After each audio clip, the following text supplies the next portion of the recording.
So yeah, I'll just show you exactly how to add a page in Apple Pages app. So yeah, it's very short.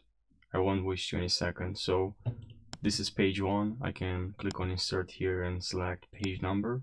And it's going to say one because it's the first page. It's you can also add a page count. It's still gonna add one because I only have one page. So to add another one, I just need to click on this button right over here, add a page to this document. You can also says this if you hover your mouse over this button right over here. And now I'll just click on 25 and I'll click on here add page. I'll click again add page. I'll click again add page. I'll click again add page, add page, add page. And also here in Zoom, you can select from one page to two pages, right?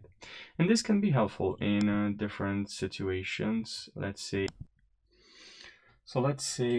when you're working on reviewing a document, it can be very helpful to compare content on two different pages simultaneously, such as when you're reorganizing sections, ensuring that um, you don't have any mistakes. You're just reviewing your content. So yeah, this option is pretty helpful.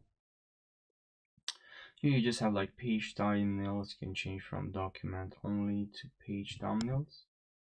So you can select from here. That's helpful when you're like zoomed in, as you can see. And I'm gonna change to one page, and if I click on here, it's gonna select that page.